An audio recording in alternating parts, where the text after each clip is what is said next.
Unidade 2, Cultura, pluralidade na expressão humana. Aula 13.1, Conteúdos. Barroco no Brasil, contexto de produção. Barroco no Brasil, características. Barroco no Brasil, Gregório de Matos Guerra. Habilidade: identificar o tema de um texto. A aula de hoje será sobre essa criatura que está aqui do meu lado, Gregório de Matos, já foi anunciado a vocês, mas antes de começarmos a falar dele, vamos rever aquilo que estudamos ontem. Ontem nós falamos sobre o Barroco. Começamos a entender a noção sobre Barroco e falamos do Barroco lá na Europa, lá em Portugal, não é? Então, olhem só. Barroco é o nome que se convencionou dar ao estilo da maioria das obras. E aí envolve música, pintura, o texto, que é a literatura, a arquitetura e a escultura, ou seja, diferentes formas artísticas são produzidas dentro do estilo barroco, vamos dizer assim, né?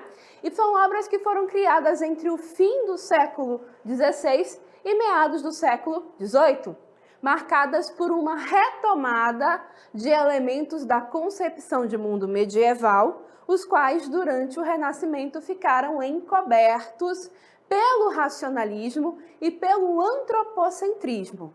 O Barroco buscava fundir duas concepções de mundo opostas, a medieval e a clássica. Então, nós temos esse homem que, durante um tempo aí, ficou focado no antropocentrismo, no racionalismo, né? Na questão do homem como centro da sociedade e a razão como a guia das suas ações, e de repente essas concepções medievais começam a vir à tona, não é? Muito por conta da questão da reforma protestante, da contra-reforma e assim por diante. Então esse homem desse período é um homem dividido entre a razão e a fé, entre o pecado e a salvação, entre ter Deus no centro da sua vida ou o próprio ser humano como centro de tudo. E então essa é a característica do homem desse período barroco. E essa situação de contraste vai aparecer na arte. Então, por exemplo, no mesmo quadro, como a gente viu na tela de Caravaggio, né? Um lado da imagem todo claro, o outro lado todo escuro, e isso gerando um contraste.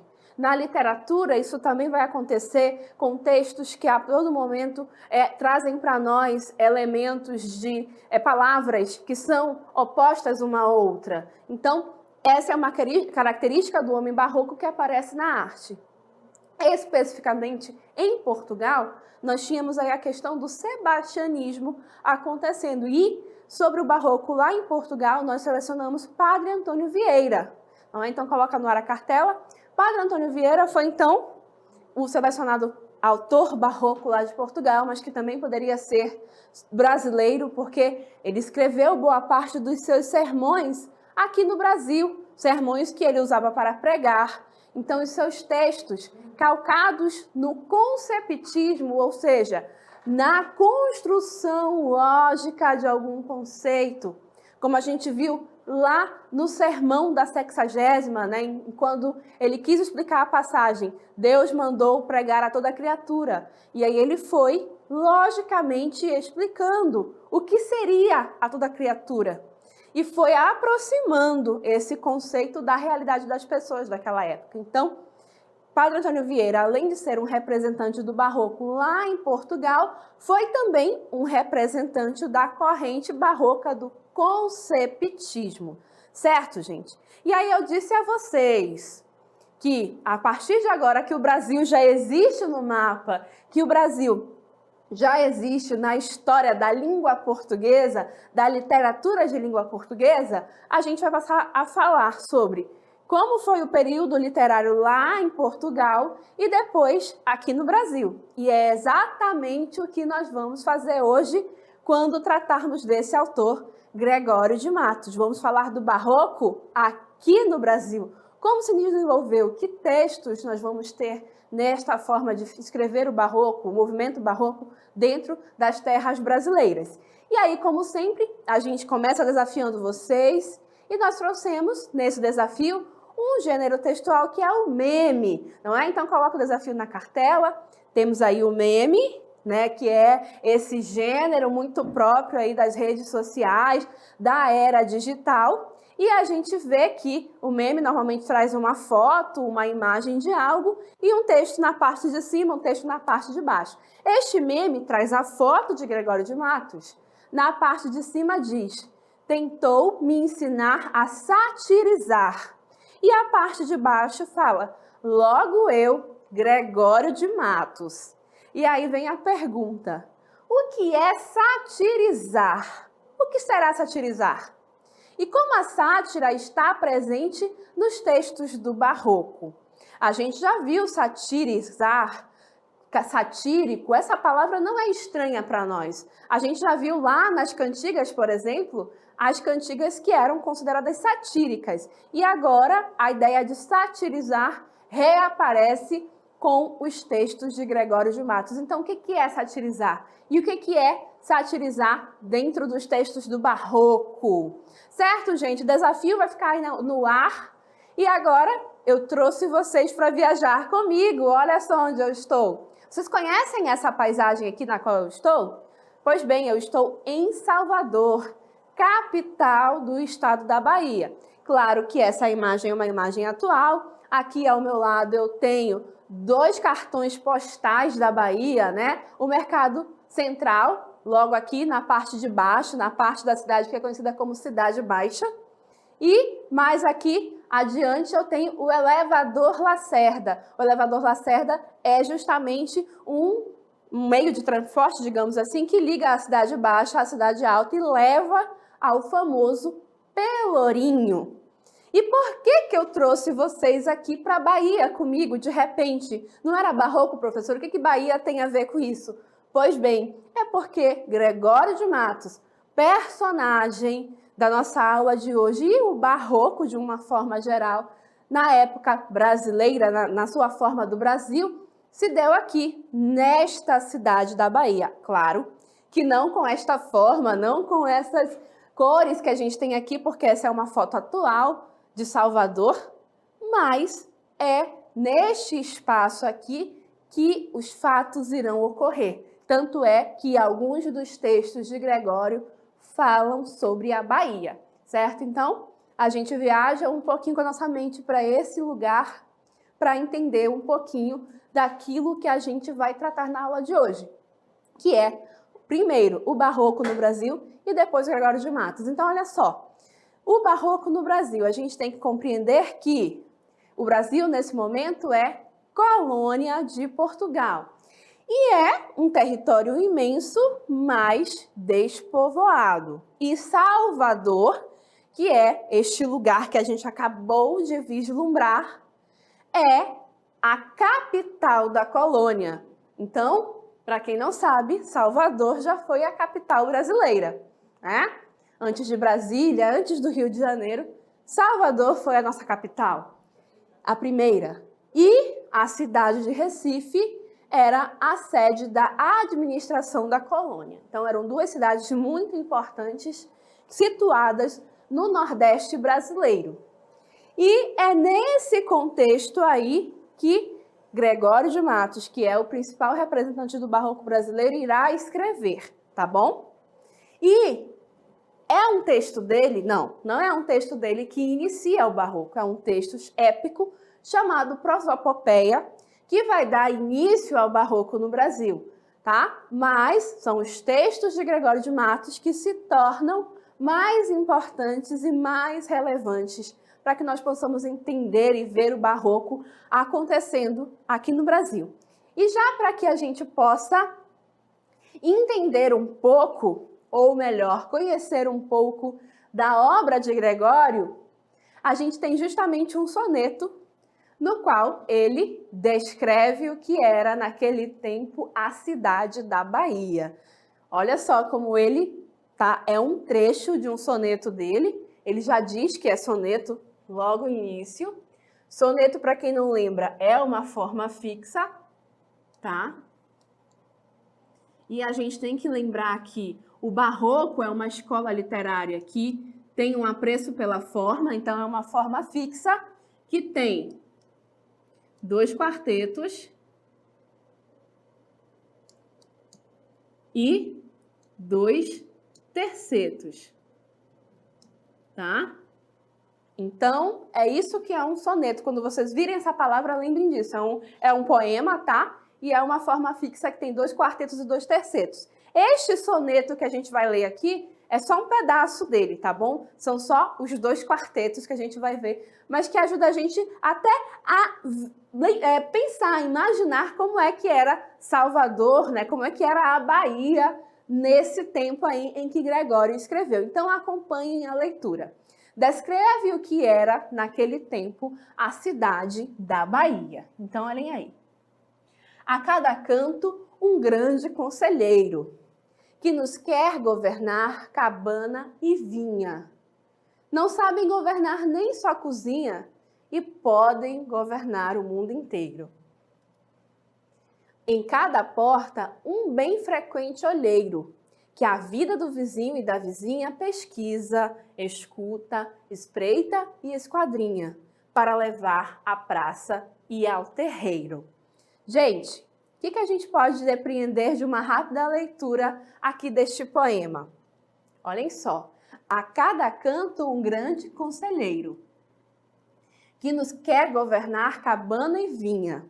Não sabem governar sua cozinha e podem governar o mundo inteiro. Ou seja, pessoas que não sabem governar, cuidar das suas próprias vidas, das suas próprias casas, mas acreditam poder governar, opinar sobre o mundo inteiro, ou seja, sobre a vida dos outros, sobre a cidade como um todo. O texto segue e continua falando sobre isso.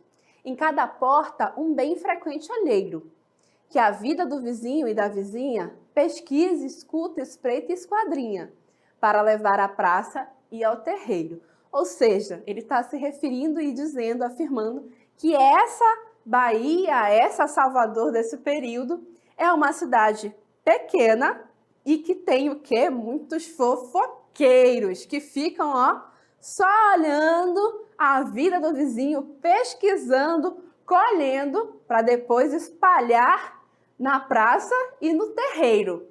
Será que a gente já viu isso acontecer antes? Né? Cidadezinha pequena ou então um bairro. E aí tem sempre aquele vizinho que está de olho na sua vida para contar depois lá na praça, lá no terreiro, espalhar, falar mal de você. Então, provavelmente a gente já passou por uma situação assim, né? Se passou, conta para nós lá no nosso chat, o professor Denilson está acompanhando. Mas percebam que já nesse texto a gente tem o quê? A gente tem uma crítica a essa sociedade, a essas pessoas que ficam tomando conta um da vida do outro. E isso é uma característica forte da produção literária de Gregório de Matos, que é o aspecto satírico, ou seja, o aspecto da crítica, criticar a sociedade, criticar as situações sociais que ele vê e que ele acha erradas, que ele acha que são ruins, não é? Então, ele observou a cidade e a cidade é uma cidade pequena que tem um bando de fofoqueiros, vamos dizer assim, né? E aí, sabendo que esse texto foi escrito por Gregório de Matos, vamos observar então e vamos pensar como é que seria Salvador nesse período. Talvez não tão diferente das outras cidades pequenas que a gente conhece, das outras cidades pequenas que a gente tem notícia e sabe, né, como são. E aí, uma informação bastante interessante sobre Gregório de Matos. Vamos avançar a próxima cartela, por favor? Olhem aí. Gregório de Matos é um poeta brasileiro do período do Barroco e ficou conhecido como o Boca do Inferno. Era o apelido carinhoso que deram para ele. O Boca do Inferno. E por quê? Por que ele teve esse apelido, o Boca do Inferno? Bom, lembrando que Salvador era uma cidade pequena, não é? E que ele fez esse tipo de crítica aqui, né? chamando as pessoas de fofoqueiras, mandando-as cuidar das suas próprias vidas, a gente já pode imaginar por quê, né? Certamente ele incomodou muita gente que ele criticou e as pessoas trataram de colocar esse apelido carinhoso nele, o Boca de Inferno. Mas a gente vai saber se é isso mesmo no decorrer da nossa aula, não é? Sabendo que ele tinha essa característica satírica, não é? Será que ele só fez poema assim, professora, para falar mal da sua cidade, Salvador, que na época era pequena e que tinha muitos fofoqueiros? Será que ele só escrevia isso? Será? E por que ele era barroco, professora? Calma, ele não escreveu só isso. É que estes textos chamam muita atenção no momento em que a gente vai estudar a sua obra e assim por diante. E é interessante fazer o paralelo entre um texto como esse e, de repente, a nossa realidade de cidades pequenas. Mas ele escreveu poesias que a gente pode enquadrar em vários aspectos.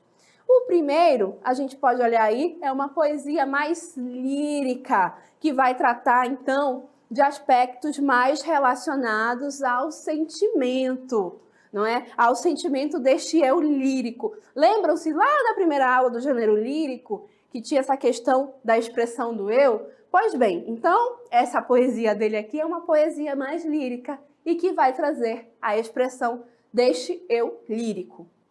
E aí, Formosura de Dona Ângela, esse é o título. Então, a gente já, por este título, vai imaginando, vai observando que provavelmente vai falar de uma mulher que é muito bela.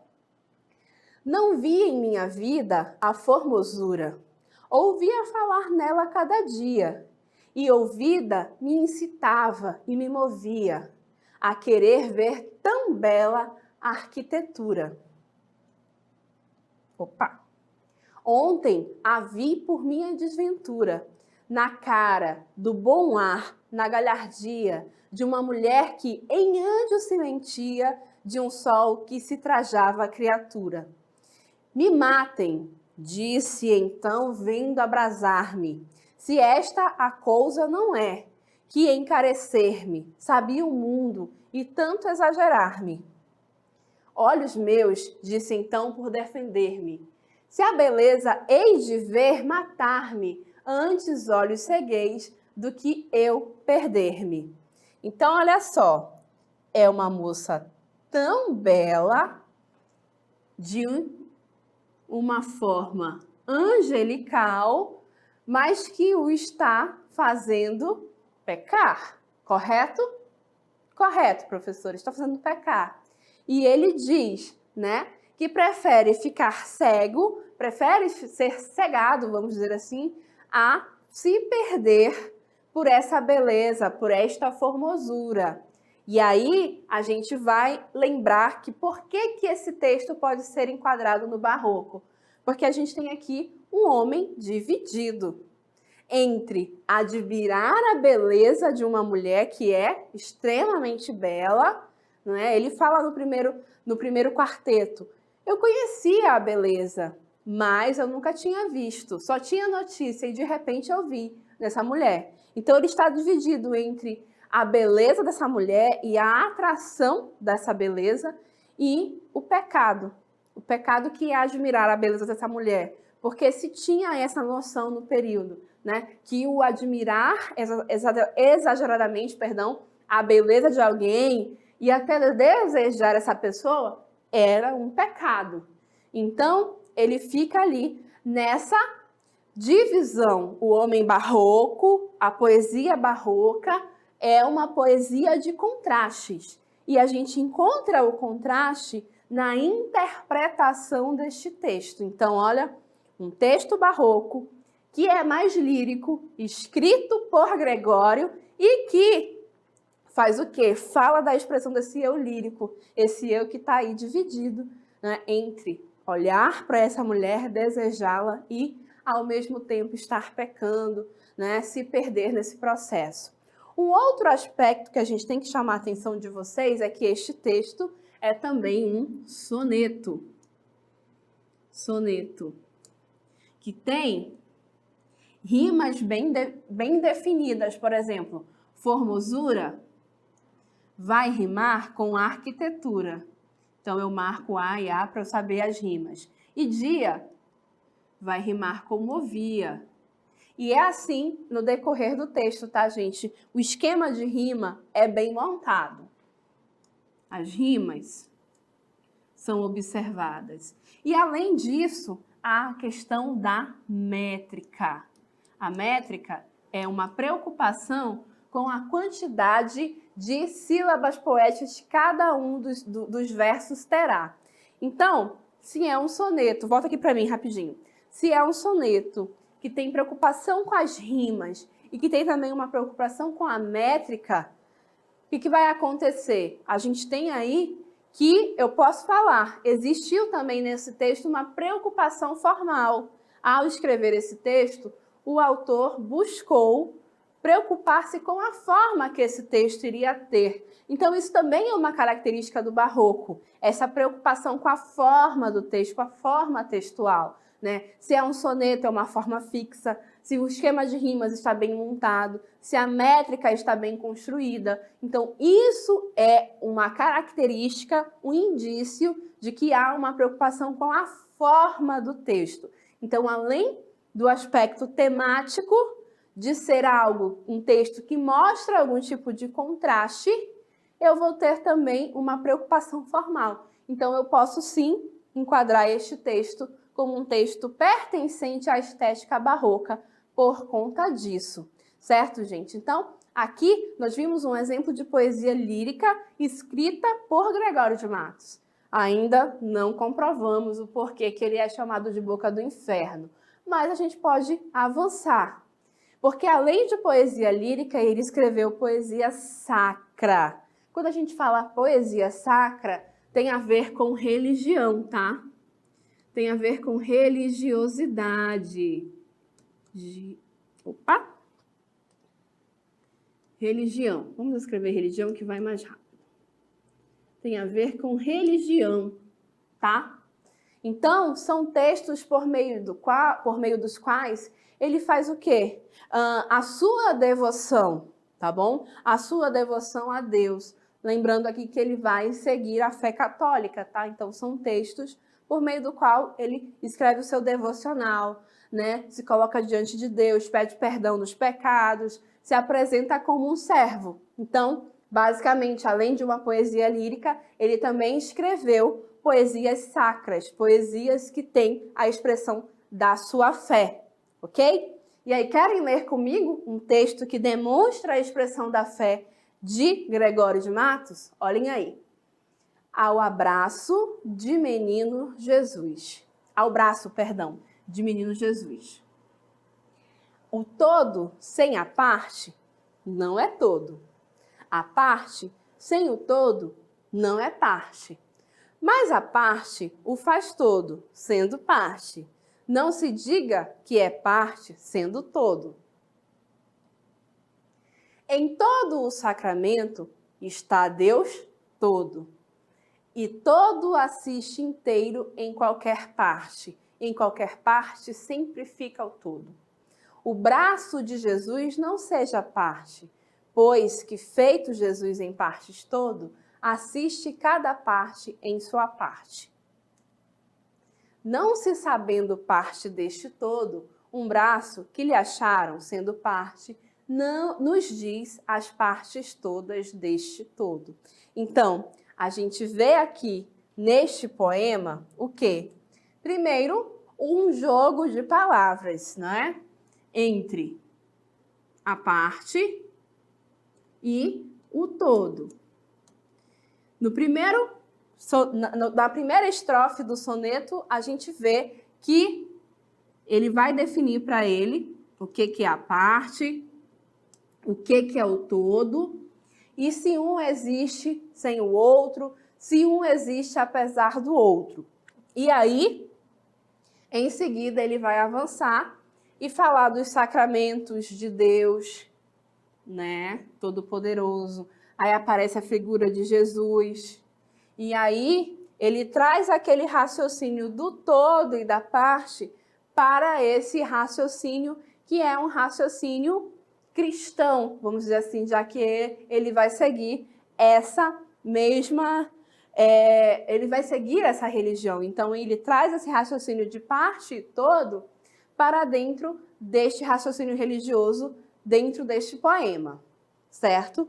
E aí, a gente vê a expressão da sua religião. Outro aspecto, novamente, as rimas construídas, todo rimando com todo, parte rimando com parte, claro.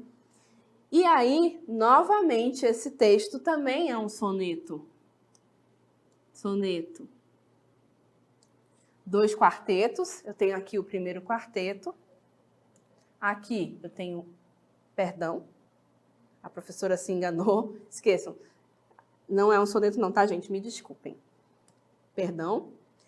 Mas, novamente, a gente vê que tem sim uma preocupação formal, né? Ele vai se preocupar com rimas, ele vai se preocupar com a questão temática e é um outro aspecto da poesia do Gregório de Matos, tá bom? Que é o aspecto sacro, esse aspecto mais religioso, no qual ele vai trazer a expressão da sua fé, certo? E aí, eu vou chamar a atenção de vocês para algo que a gente viu na aula de ontem. Na aula de ontem eu falei que existem dentro do barroco 2 correntes, o conceptismo e o cultismo. O conceptismo mais próprio da prosa, e a gente tratou disso vendo o texto do nosso padre Antônio Vieira, e falei que existia o cultismo que era mais próprio da poesia. Pois bem, agora a gente vai lembrar e ver, na verdade, o que é o cultismo. Olha só, o cultismo, então, é essa outra corrente que é própria do barroco. Olhem aí. O cultismo é uma preocupação exagerada com a forma do texto. São características do cultismo ou gongorismo, tá bom, gente? Gongorismo é o outro nome que damos ao cultismo. O uso intenso de palavras eruditas, metáforas e outras figuras de linguagem, assim como de neologismos, inversões na ordem da frase, trocadilhos e jogo de palavras. Volta aqui comigo rapidinho. Nesse texto aqui, sacro, que a gente acabou de ler, né, sobre a parte e o todo, e o raciocínio religioso e assim por diante, a gente não viu um jogo de palavras entre o todo e entre a parte, o sentido de todo, o sentido de parte, e ele vai costurando esse raciocínio que é dele e a forma como ele define a religião dele. Não foi assim que apareceu? Então, a gente pode dizer então que esse texto sacro, ele é uma característica do cultismo, não é? Por quê? Porque há um jogo de palavras, não é? Além disso, se a gente voltar lá para o outro texto, o texto lírico, em que a gente viu uma preocupação formal, não é? A questão de ser um soneto, das rimas, da métrica do texto, há uma preocupação com a forma do texto, obviamente, para além do conteúdo. Então, a gente vê o quê? Preocupação com a forma do texto.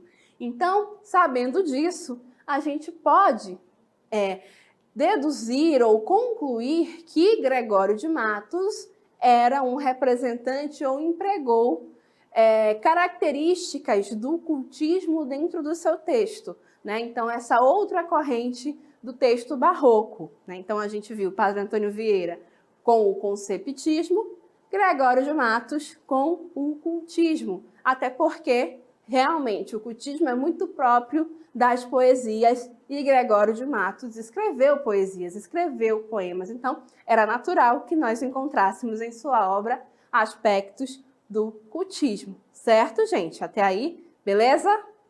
E aí, deixamos para o final da aula justamente o aspecto satírico da poesia de Gregório de Matos. E olha só o que aparece. Sátira a um desembargador que prendeu um inocente e soltou um ladrão. Olha só, pesado, né? Sátira, ou seja, crítica. Lembrando do desafio, né? Crítica. Então, ele vai tecer por meio deste poema uma crítica a um desembargador que prendeu um inocente e soltou um ladrão. Olha só. Senhor doutor, muito bem-vindo seja a esta mofina e miseracidade.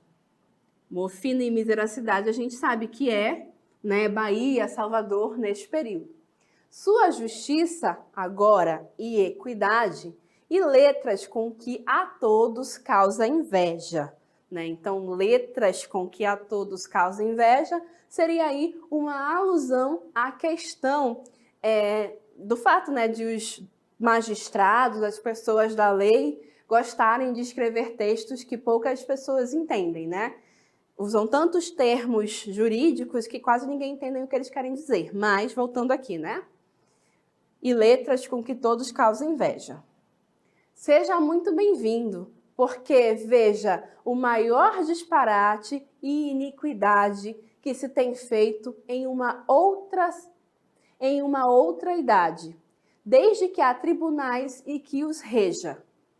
Que me há de suceder nestas montanhas com um ministro em leis tão pouco visto, como previsto em trampas e maranhas. É ministro de império, mero e misto, tão Pilatos no corpo e nas entranhas, que solta a um Barrabás e prende a um Cristo. Então, olha só que interessante.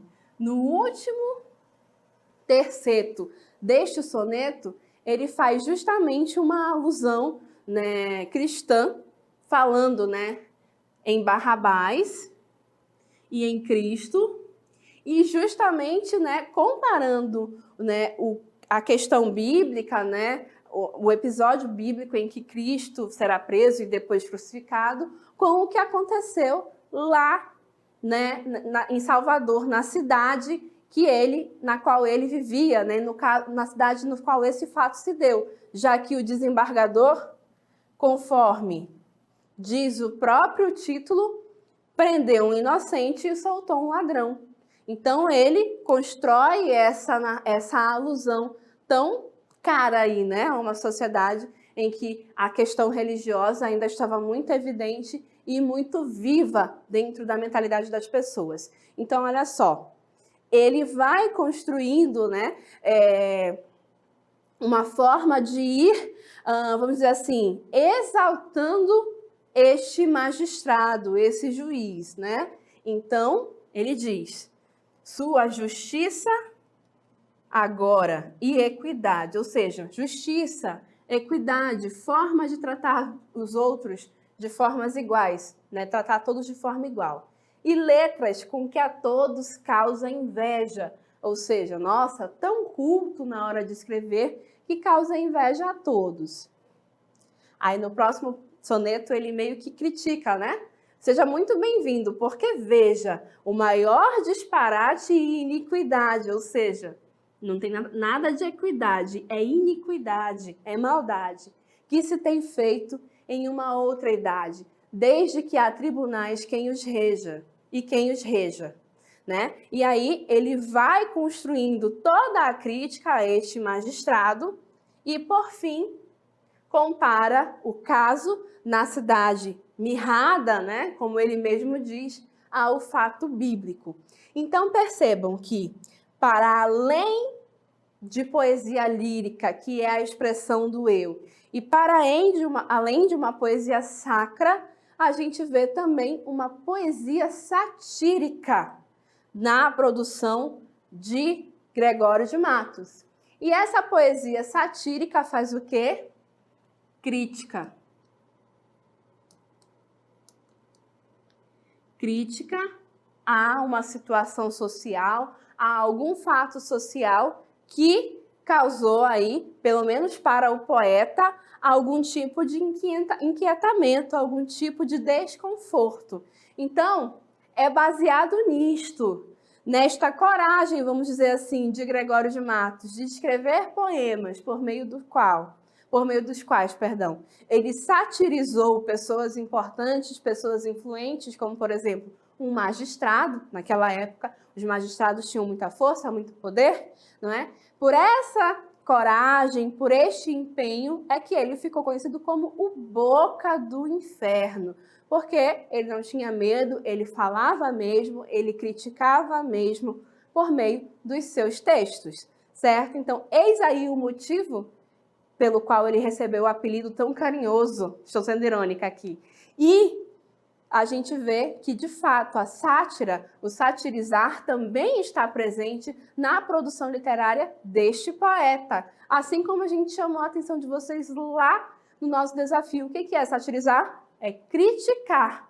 E, dentro do barroco, como a sátira aparece?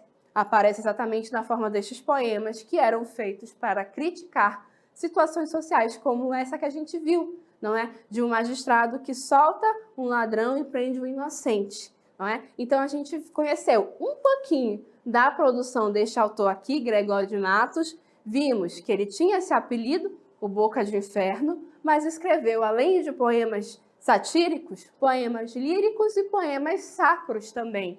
E que foi aí um representante do cultismo, ou seja, dessa corrente barroca que tinha aí um culto pela forma, vamos dizer aí, né, do poema, do soneto todo certinho e bonitinho, e também do jogo de palavras.